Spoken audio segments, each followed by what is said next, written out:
Man in custody after fatal stabbing of brother. Westmoreland, Jamaica. A man is in custody following the fatal stabbing of his brother in Red Ground Negril, Westmoreland on Tuesday morning. The deceased has been identified as 52-year-old Michael Grant, otherwise called Screechy. Deputy Superintendent of Police, DSP, Sean J. Mitchell told Observer Online that the men were reportedly arguing over a CD. Reports are that about 6:40 a.m., both brothers had a dispute when a knife was brought into play and Grant was stabbed to death. The suspect is in custody here at the Negril police station and is expected to be charged later today, DSP Mitchell confirmed. A neurosurgeon investigating a patient's mystery symptoms plucks a worm from a woman's brain in Australia. Canberra, Australia, AP.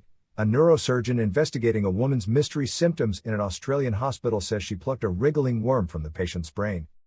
Surgeon Hari Priya Bandy was performing a biopsy through a hole in the 64-year-old patient's skull at Canberra Hospital last year when she used forceps to pull out the parasite, which measured 8 centimeters, or 3 inches. I just thought, what is that? It doesn't make any sense. But it's alive and moving, Bandy was quoted Tuesday in the Canberra Times newspaper. It continued to move with vigor. We all felt a bit sick, Bandy added of her operating team. The creature was the larva of an Australian native roundworm not previously known to be a human parasite, named Ophidascaris robertsi. The worms are commonly found in carpet pythons. Bandy and Canberra infectious diseases physician Sanjaya Senanayak are authors of an article about the extraordinary medical case published in the latest edition of the journal Emerging Infectious Diseases. Senanayak said he was on duty at the hospital in June last year when the worm was found. I got a call saying, "We've got a patient with an infection problem. We've just removed a live worm from this patient's brain," Senanayak said. The woman had been admitted to the hospital after experiencing forgetfulness and worsening depression over 3 months. Scans showed changes in her brain. A year earlier, she had been admitted to her local hospital in southeast New South Wales state with symptoms including abdominal pain, diarrhea, a dry cough, and night sweats. Senanayak said the brain biopsy was expected to reveal a cancer or an abscess. This patient had been treated for what was a mystery illness that we thought ultimately was an immunological condition because we hadn't been able to find a parasite before, and then out of nowhere, this big lump appeared in the frontal part of her brain, Senanayak said. Suddenly, with her Bandy's forceps, she's picking up this thing that's wriggling. She and everyone in that operating theater were absolutely stunned, Senanayak added. Bandy said her patient regained consciousness after the worm was extracted without any negative consequences. She was so grateful to have an answer for what had been causing her trouble for so very long, Bandy said. 6 months after the worm was removed, the patient's neuropsychiatric symptoms had improved but persisted, the journal article said. The patient had been sent home soon after the surgery with antiparasitic drugs and had not returned to the hospital since, Senanayak said. She's done okay, but obviously because this is a new infection, we're keeping a close eye on her, Senanayak told 10 Network Television. The worm's eggs are commonly shed in snake droppings which contaminate grass eaten by small mammals. The life cycle continues as other snakes eat the mammals. The woman lives near a carpet python habitat and forages for native vegetation called warrigal greens to cook. While she had no direct contact with snakes, scientists hypothesized that she consumed the eggs from the vegetation or her contaminated hands. Danger lurks outside gates of Green Island High in Hanover. Western Bureau. With the start of the 2023 to 2024 academic year just days away, several parents and teachers in the Green Island area of Hanover are expressing concern over what is being described as a clear and present danger for students of Green Island High School when that school reopens.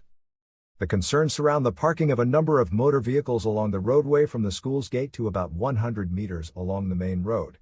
The vehicles, which belong to workers, now employed at the Princess Hotel, which is under construction in the vicinity of the school, can be seen daily blocking the entrance to the school and the bus stop in the area, and parked along the sidewalks, which the students have to use, getting to and from school. The students will have to walk out in the road when school reopens, as the sidewalk on both sides of the road is blocked daily, one concerned parent said, in bringing the matter to the attention of Irie News Media TV. On visiting the area, several types of vehicles could be seen parked along the roadway, with no drivers in sight, as the vehicle owners were all on the construction site of the hotel property.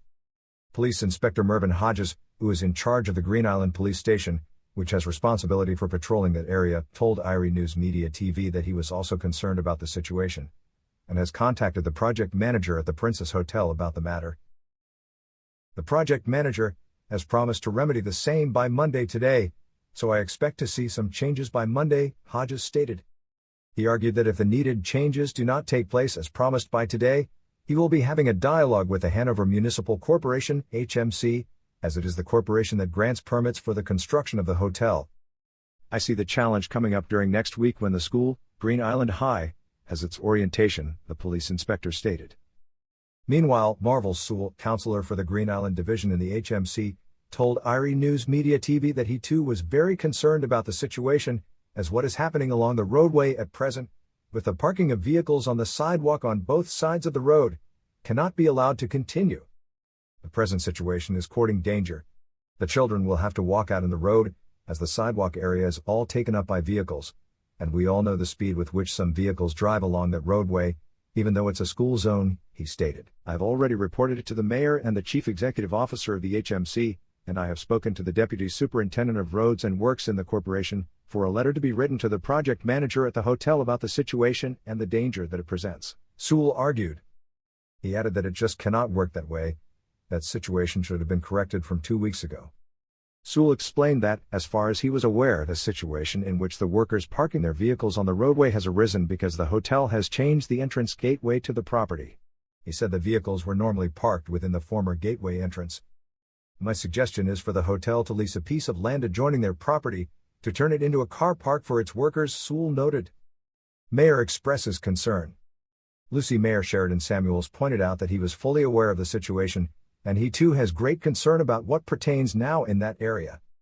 He stated that he has invited the school administration to write to the HMC about their concern towards the situation, while also pointing out that the National Works Agency, NWA, should have some input about the situation, as it is taking place along the main road, which is the responsibility of the NWA. The soft shoulder is really an area for pedestrians, and the situation as it stands now, pedestrians do not have access to it, he said, while emphasizing that the situation cannot be allowed to continue. He referred irie News Media TV to the CEO of the HMC, David Gardner, for a statement as to what will be happening with regard to the situation.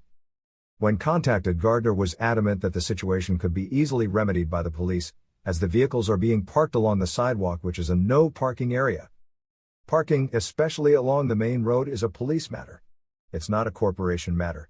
Parking arrangements on the main road is definitely a police matter, Gardner insisted, adding that the vehicles are being parked in an area where they are not supposed to be parked, which gives the police clear jurisdiction to deal with them. The concerned parents, guardians, and teachers wait with bated breath to see if anything will be done to make the environment safe when school reopens. In a matter of days, Ugandan man charged with aggravated homosexuality faces death penalty. Kampala, Uganda, AP.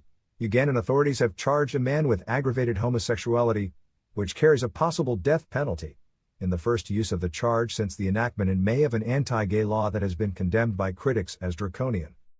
The law has widespread support in Uganda but has drawn pressure from abroad on Ugandan officials to repeal the measure.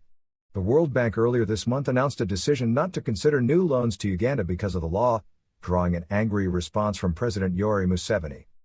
The suspect is identified as a 20-year-old peasant in the eastern district of Soroti who was charged on August 18 with having unlawful sexual intercourse with a 41-year-old man, according to the charging document issued by police in the Soroti Central Division. Aggravated homosexuality is defined as cases of same-sex sexual relations involving a minor and other category of vulnerable people, or when the perpetrator is infected with HIV. The charging document does not clarify the aggravating factor in the case, or say how the victim might be part of a vulnerable population. It says the offense took place at a sports stadium in Soroti but provides no other details. No information was immediately available on who might represent the defendant in court. The legislation has been condemned by rights groups and other campaigners. A group of United Nations experts described the law as an egregious violation of human rights, while Amnesty International called it draconian and overly broad. A suspect convicted of attempted aggravated homosexuality can be imprisoned for up to 14 years, under the new law. The legislation in May did not criminalize those who identify as LGBTQ+, which had been a key concern for activists who campaigned against an earlier version of the legislation. Homosexuality is criminalized in more than 30 of Africa's 54 countries. Some Africans see it as behavior imported from abroad, not sexual orientation. Police in Nigeria on Tuesday announced the detention of at least 67 people celebrating a gay wedding in one of the largest mass detentions targeting homosexuality, which is outlawed in the West African country.